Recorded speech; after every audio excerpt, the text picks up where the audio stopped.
दोस्तों आज के इस वीडियो में हम डिस्कस करने वाले हैं आपके BSc third year 5th semester zoology के पेपर फर्स्ट का यूनिट 3 जो कि एनिलिडा है। और एनिलिडा से जुड़े हुए हम एक स्पीसीज हिरुडिनेरिया जिसे हम कैटल लीच कहा जाता है और हिंदी में इसे हम प्रायः जोक के नाम से सुनते हैं। तो आज के इस वीडियो में हम हिरुडिनेरिया के मॉर्फोलॉजी को डिस्कस करेंगे। इम्पॉर्टेंट टॉपिक है क्योंकि एग्ज़ाम में इस टॉपिक से आपके कई क्वेश्चन पूछे जाते हैं। तो आइए सबसे पहले हम इसके सिस्टमेटिक पोजीशन यानी कि क्लासिफिकेशन को देखें।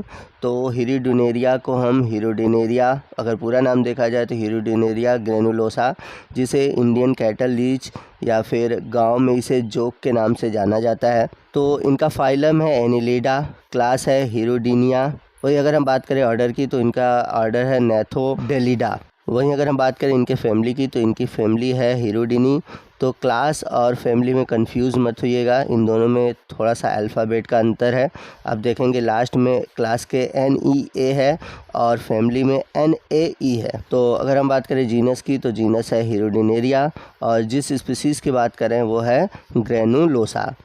तो आइए हम हिरुडिनेरिया से जुड़े हुए कुछ टॉपिक को समझते हैं। तो जैसा कि मैंने बताया था कि हिरुडिनेरिया ग्रेनुलोसा को कॉमनली कैटल लीच के नाम से जाना जाता है और हमने क्लासिफिकेशन में देखा कि इसे फाइलम एनिलिडा के क्लास हिरुडिनी के अंतर्गत रखा गया है। तो जो जोक है ये मल्टी सेलुलर यानी कि बहुकोशिकीय, बाइलेटरल यानी कि अगर हम इन्हें एक प्लेस से काटें तो दो बराबर भागों में कटते हैं। इनकी जो सिमेट्री है बाइलेटरल है। सिलोमेट होते हैं यानी कि इनका बॉडी में सिलोम होता है।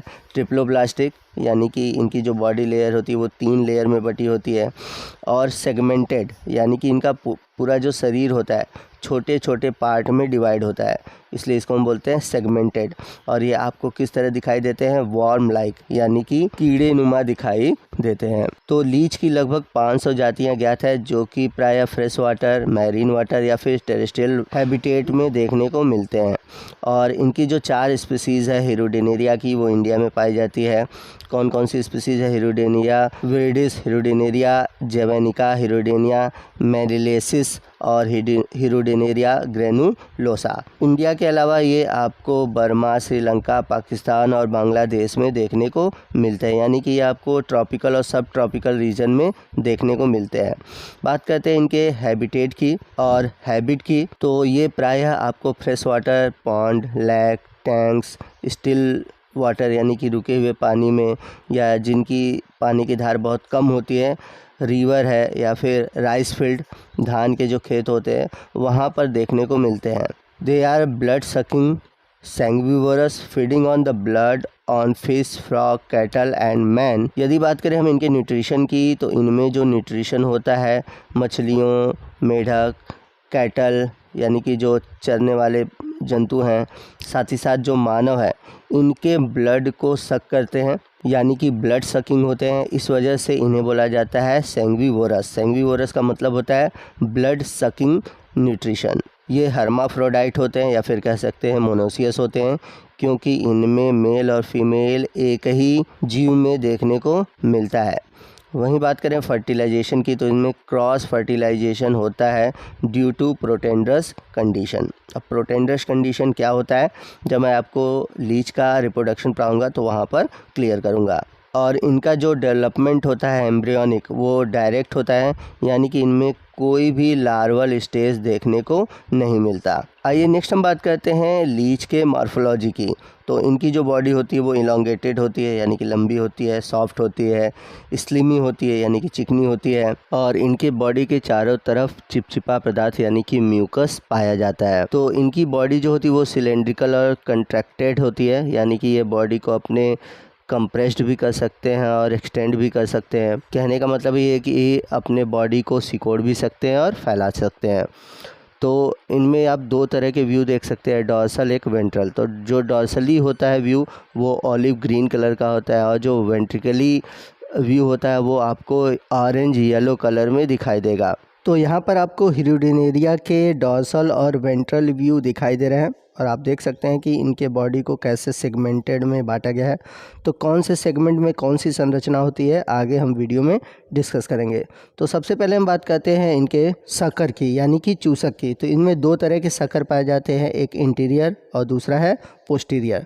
तो जो एंटीरियर शक्कर होता है उसे हम सिफेलिक शक्कर बोलते हैं। सिफेलिक शक्कर इसलिए बोलते हैं क्योंकि ये हेड रीजन की ओर पाया जाता है, और जो पोस्टीरियर वाला शक्कर होता है उसे हम बोलते हैं एनल शक्कर, क्योंकि ये जो शक्कर होता है ये डाइजेस्टिव सिस्टम के एंड में पाया जाता है। तो जो इंटीरियर शक्कर होता है ये ओवल शेप्ड होता है और ट्राई रेडियंट होता है, यानी कि एक तरह से त्रिभुजाकार संरचना बनाता है जिसके बीच में माउथ पाया जाता है।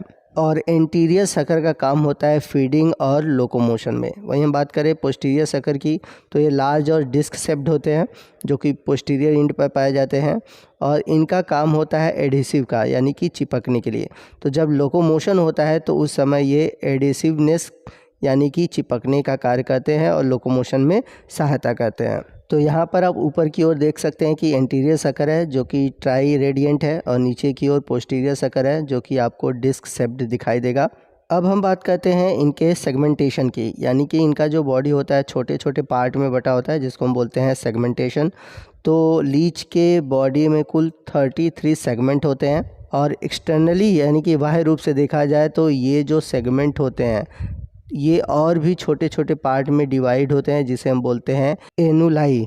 तो जो एनुलाई है इसकी संख्या लगभग 109 होती है। तो याद रखिएगा सेगमेंट होते हैं 33, और हर एक सेगमेंट कुछ न कुछ और भी पार्ट में डिवाइड होता है जिसे हम एनुलाई बोलते हैं, और एनुलाई की संख्या होती है 109। तो एनुलाई की जो संख्या होती है डिफरेंट सेगमेंट में डिफरेंट होती है। तो यहाँ पर मैं आपसे कहना चाहूँगा कि जो मिडिल पार्ट है हिरुडेनेरिया का, वहाँ पर प्रायः लगभग एक सेगमेंट में 5 एनुलाई पाए जाते हैं। तो आइए देखते हैं कि इनके बॉडी में कुल कितने सेगमेंट होते हैं और कुल सेगमेंट को कितने भागों में बांटा गया है।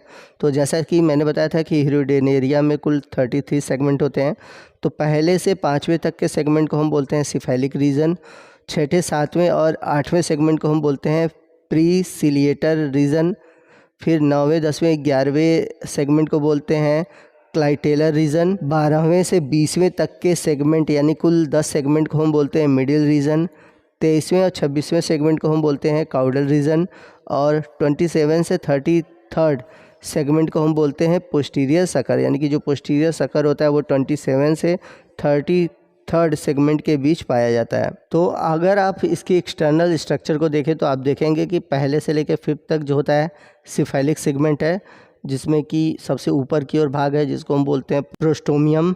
और आपको बता दें कि इनके बॉडी में 2 से लेकर 10 पेयर तक आइज़ प्रेजेंट होते हैं। तो सिफेलिक रीजन में आइज़ प्रेजेंट होते हैं 1 से लेकर 5 सेगमेंट तक। इसके बाद 6ठे 7वें और 8वें में होता है प्री क्राइटेरियर रीजन, जहाँ पर प्री ओरल चैम्बर होता है, जहाँ पर बक्कल कैविटी पाई जाती है, और इसी भाग में स्टार्ट होता है नेफ्रीडियल पोर। तो नेफ्रीडिया क्या होते हैं? ये एक्सक्रीटरी ऑर्गन्स होते हैं जो कि जो नाइट्रोजिनस वेस्ट होते हैं ये बाहर निकालते हैं। तो जैसे हमारे बॉडी में किडनी काम करते हैं वैसे ही लीच में नेफ्रीडिया काम करते हैं। इसके बाद अगला जो रीजन स्टार्ट होता है वो होता है क्लाइटेलर। तो ये 9th से लेकर 11 तक के बीच होता है, यानी कि 3 जो सेगमेंट है वो कहलाते हैं क्लाइटेलर। तो क्लाइटेलर रीजन में ही क्लाइटेलम पाया जाता है, और जब ब्रीडिंग सीजन होता है तो इसी भाग में कोकून का फॉर्मेशन होता है। तो जो 10th सेगमेंट है, तो 10th सेगमेंट के 3rd एनुअली पर, यह 1st 2nd 3rd, यहाँ पर पाया जाता है मेल जेनाइटल पोर, यानी कि जो नर छिद्र होता है ये 10वें सेगमेंट के 3रे एनुअली पर पाया जाता है। वहीं 11th सेगमेंट पर पाया जाता है फीमेल जेनाइटल पोर। इसके अलावा और क्या होता है? इसके अलावा जो मिडिल रीजन है, इस मिडिल रीजन में सेगमेंटल रिसेप्टर ऑर्गन्स पाए जाते हैं, और जो 23rd रीजन है वहाँ पर 17वां नेफ्रीडियोपोर पाया जाता है। तो जो लास्ट वाला रीजन होता है, यानी कि जो पूंछ वाला रीजन होता है, उसे हम बोलते हैं काउडल रीजन। और ये कहाँ प्रेजेंट होता है? ये प्रेजेंट होता है एकदम पीछे वाले रीजन पर, यानी कि 23rd से लेकर 26 के बीच। तो इनका जो बॉडी होता है एक लीनियर सेगमेंट में डिवाइड होता है जिसे हम बोलते हैं मेटामेरिज्म। तो मेटामेरिज्म होता क्या है? ये एक प्रकार का लीनियर फीचर होता है, यानी कि एक बॉडी की ऐसी सेगमेंट होती है जो कि देखने में सिमिलर होती है, परंतु इसमें जो फंक्शन होते हैं वो अलग होते हैं। यानी कि अगर आप सेगमेंट के पीछे देखेंगे तो उसमें आपको अलग अलग बॉडी पार्ट दिखेंगे, अलग अलग ऑर्गन दिखेंगे, लेकिन बाहर से तो सेगमेंट एक जैसा लगेगा। तो देखने में एक जैसे लगते हैं लेकिन फंक्शन अलग होते हैं, इसी को हम बोलते हैं मेटामेरिज्म। तो जैसा कि मैंने पीछे आपको बताया था कि जो सेगमेंट 9 से लेकर 11 होते हैं वहाँ पर एक टेम्परेरी क्लाइटेलम डेवलप होता है। तो इस क्लाइटेलम का काम क्या होता है? इस क्लाइटेलम का काम होता है कोकून का फॉर्मेशन करना ड्यूरिंग द ब्रीडिंग सीजन। अब बात करते हैं रिसेप्टर की। तो इनके पहले जो 5 सेगमेंट होते हैं डॉर्सल साइड पे, ठीक है, तो वहाँ पर रिसेप्टर पाए जाते हैं। तो स्टार्टिंग के 5 सेगमेंट पर आपको 5 पेयर आइज़ दिखती हैं, मतलब 5 जोड़े आंखें दिखती हैं, यानी कि टोटल 10 आंखें होती हैं।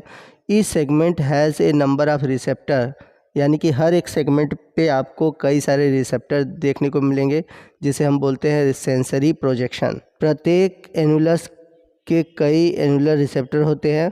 अगर हम एक्सटर्नल फीचर की बात करें तो इनके बॉडी में सबसे पहले आपको दिखेगा माउथ। तो जो एंटीरियर सकर है उसमें एक ट्राई रेडिएंट अपर्चर दिखाई देता है जो कि बीच में माउथ कहलाता है। इसके बाद एनस, ये एक स्मॉल अपर्चर होता है जो कि मिड डॉर्सल रीजन में पाया जाता है 26 सेगमेंट पर, यानी कि 26वें सेगमेंट पे आपको एनस देखने को मिलेगा। एक तरह से ये पोस्टीरियर सकर वाले रीजन में देखने को मिलता है। अब बात करते हैं नेफ्रिडियोफोर की। तो नेफ्रिडियोफोर एक प्रकार का एक्सक्रीटरी ऑर्गन्स है जो कि लगभग 17 जोड़े पाए जाते हैं और ये लीच के वेंट्रल सरफेस पे पाया जाता है। नेक्स्ट हम बात करें मेल जनरेटिव अपर्चर की। तो ये आपको 10वें सेगमेंट पर सेकेंड और थर्ड एनुली के बीच में दिखाई देते हैं, जैसा कि मैंने पीछे आपको दिखाया हुआ था और बताया हुआ भी है। नेक्स्ट हम बात करते हैं फीमेल जेनिटल अपर्चर की। तो यहाँ पर एक बात याद रखिएगा कि जो फीमेल पोर होता है वो मेल पोर की अपेक्षा छोटा होता है। और ये कहाँ पाया जाता है? ये पाया जाता है 11th सेगमेंट पर। तो 11th सेगमेंट का जो थर्ड सोमाइट होता है वहाँ पर ये पाया जाता है। तो दोस्तों इसी के साथ लीच से जुड़े हुए इसके मार्फोलॉजी का टॉपिक ख़त्म होता है और मार्फोलॉजी से जुड़े हुए हमने इसके एक्सटर्नल स्ट्रक्चर के बारे में जाना। अगर आप चाहते हैं कि मैं इसके मार्फोलॉजी से रिलेटेड इसके इंटरनल स्ट्रक्चर के बारे में भी बताऊं तो प्लीज़ आप ज़रूर कमेंट करिएगा। आपको आज का ये वीडियो कैसा लगा कमेंट करके ज़रूर बताइएगा। वीडियो अच्छा लगा हो तो वीडियो को प्लीज़ लाइक और शेयर करना मत भूलिएगा। और यदि आप हमारे चैनल पर नए हैं और अभी तक आपने हमारे चैनल को सब्सक्राइब नहीं किया हुआ है तो प्लीज़ हमारे चैनल को सब्सक्राइब कर लें और बगल में जो बेल आइकन है उसे प्रेस कर लें ताकि जब भी मैं इस तरह के इन्फॉर्मेटिव वीडियो अपलोड करूं उसका नोटिफिकेशन आपको मिलता रहे। तो मिलते हैं अगले वीडियो में अगले टॉपिक के साथ। तब तक के लिए जय हिंद, जय भारत।